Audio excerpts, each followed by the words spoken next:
Here's Terry Spargo out to Meydan in Dubai. It's the 2013 Dubai World Cup. They're racing in the Dubai World Cup, and Plan 2 was slow to move. Caponi and Red Cadeau not showing a great deal of pace after the start. Royal Delta is and went to the lead with Hunter's Light second. Side Glance third, Treasure Beach fourth, and An African Story. Animal Kingdom out wide. Dullahan closer to the fence, going forward on the inside of Meandre. Red Cadeau's on the rail. A length and a half to Plan 2. Caponi is second last.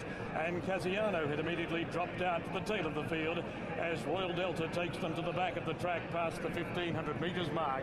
First quarter, a leisurely 26.5. Royal Delta leading by 3 parts of a length. Animal Kingdom went up to be second. A length and a half away was Hunter's Light third on the inside of Side Glance. Another 2 lengths Meandre on the outside of Treasure Beach. A length to Dullahan, ahead to Red Cadeau on the rail. A length to Plan 2, a length to African Story. Caponi second last and Casiano. A length and a half back is the best part of 13 lengths from the lead as they cast the 1,000 metres mark astern with 800 run in 50 flat. Royal Delta taking them to the back bend and the 800 metres mark with a break of a neat length over Animal Kingdom. A length and a half away, Hunter's Light on the fence on the inside of Side Glance. 2 lengths Meandre being ridden along, then Treasure Beach.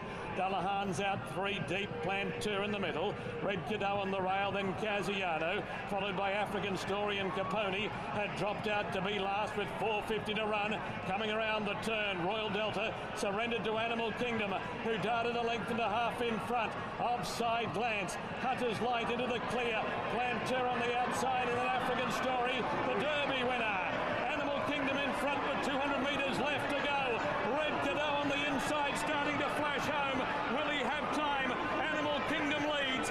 Animal Kingdom 3 lengths in front of Red Cadeau, and Animal Kingdom wins the Dubai World Cup in a US-Australia combination. Animal Kingdom has beaten Red Cadeau. Third tight between Plan 2, Side Glance, African Story on the outside.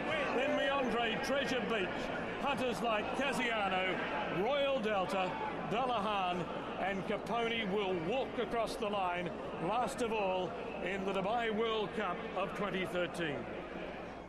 Kentucky Derby winner Animal Kingdom is now a Dubai World Cup winner. Yeah, and an impressive winner. And boy, did he show that explosive turn of foot. This was an easy win for Animal Kingdom.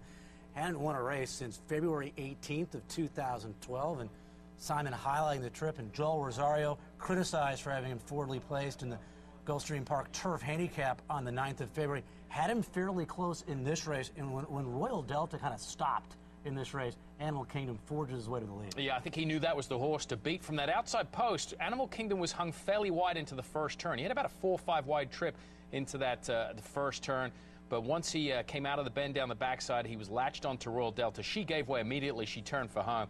And this was an explosive turn of foot. Out of the clouds comes Red Cadeau at a big price. That's the horse Stephen Keneally liked at a price. 55 to 1. 55 to 1. Absolutely rolling down the rail there. But look at that poetry in motion. Here's Red Cadeau, the 2. But Animal Kingdom on to Royal Ascot now for trainer Graham Motion, Team Valor, and the Arrowfield stud.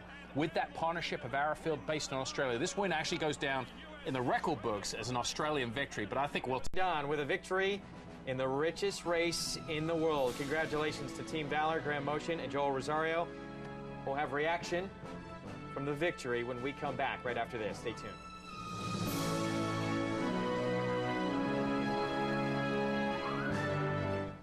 Well, here is one of the members of the winning team, Barry Owen, who's responsible for the owners, who's speaking on behalf of the owners. Barry, first of all, the way this horse performed today, surely this is what he really is capable of. I think so. You know, this horse has had, it's like some kind of a saga here. I mean, it's like up, down, and we always knew he had a race like this in him. He showed it in the Derby, and we wanted to see it one more time. Breeders' Cup was almost it. This was it. Graham Motion alongside you as well. Graham, this victory in the Dubai World Cup has been a long time in the planning. Well, when this horse got hurt a year ago, the first thing Barry said was, let's point for the World Cup 2013. At the time, I thought that was an extraordinary thing to say, and here we are. Barry, what words of praise have you got for the man standing to your left? Well, first of all, I told him he was crazy when he wanted to run the horse in the Breeders' Cup Mile, and so now it's like a dead heat on who's crazier. Yeah, I think he did an incredible job. This horse never looked this fit before. It was fabulous. The horse broke good, and credit to the jock. I mean, he, as bonehead a ride as he gave him last time, he gave him a brilliant ride this time. I was going to say, last time, obviously, things didn't go well in the prep, and there was open criticism of what happened. But, Graham, the plan, did Joel carry out the plan to perfection today? Exactly how we said. I mean, we sat and talked for about 10 minutes after they ran the UAE Derby, and I said, you know, he's got to break well, and he can't get too far out of it. And he just had him in the perfect spot. I mean, when you watch this race run, that's where you've got to be, and he was right there. And I couldn't believe it when he turned for home, and he was going so nicely. It reminded me of the Derby, actually. Just tell me, the Dubai World Cup, Animal Kingdom has won the Kentucky Derby, and he's won the Dubai World Cup. What emotions are you feeling? I didn't hear that last part. What emotions?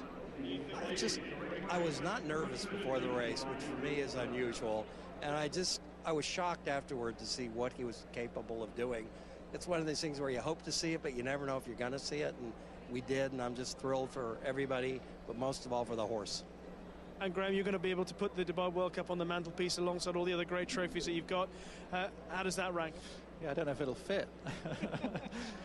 Yeah, it'll be a good spot for it. It'll have to get its own mantelpiece. Congratulations on a fantastic performance. Thank you so much. Thanks a lot. Ask Barry Irwin a question. He'll give you a very honest answer. And he made reference to that ride by Joel Rosario down at Gulfstream Park. But in the end, that may have been perfect for that horse today because everything went right today. Yeah, and credit for keeping the riders on. Yeah. Because so often in our sport, when a rider makes a move like that, whether you agree with it or not, the owners or the connections are inclined to pull the rider off. And I think you can learn by your mistakes if it was a mistake.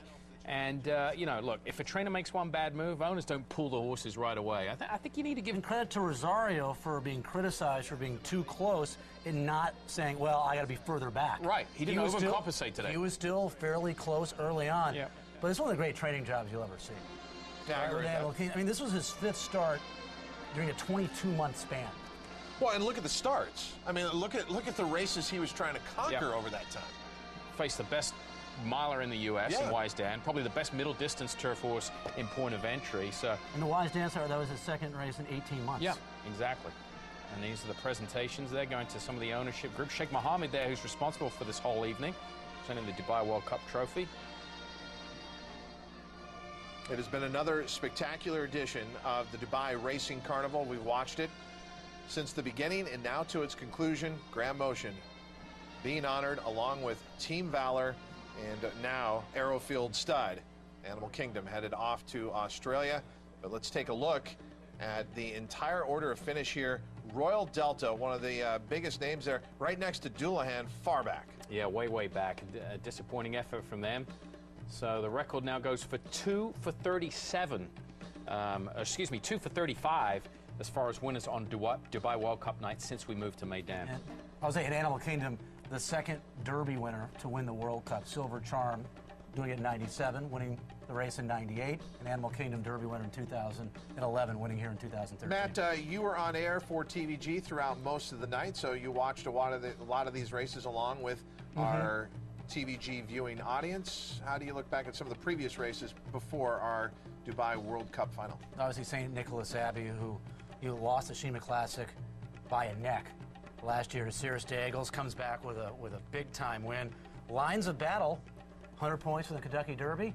Aidan O'Brien, trained horse, son of Warfront, is going to come to Kentucky and take part in the Derby first Saturday in May, so that will be interesting. Lightly racehorse, looked a little green, but still got the job done. Okay, where does this leave us back here in America? Because sometimes we get clarity, the horse that wins the Dubai World Cup, if they're an American-based horse, then we know where everything stands in the handicap division over here. But now we have Royal Delta with this poor performance. Where does that leave her? We have Animal Kingdom, obviously, in a much different spot than Well, with Royal Delta, it puts her back against her own gender, I think. And, you know, that's why they haven't gone against the males in the Breeders' Cup Classic the last couple of years. They've taken on males in Dubai. Bad excuse last year, no excuse this year with that poor performance. And Animal Kingdom still going to have one more start.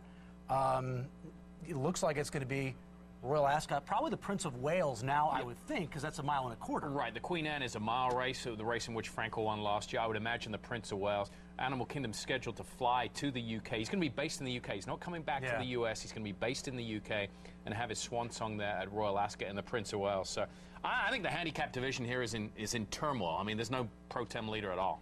Okay, we thank you for getting up early with us to watch one of the most spectacular racing events anywhere in the world, the Dubai World Cup. Racing action just getting started here in America. We'll have another crew come into the TVG studios in just a moment, but my thanks to producer Christian Lee and director Jerry Hollis for all their hard work in bringing us the coverage of the 2013 Dubai World Cup, taken by Animal Kingdom.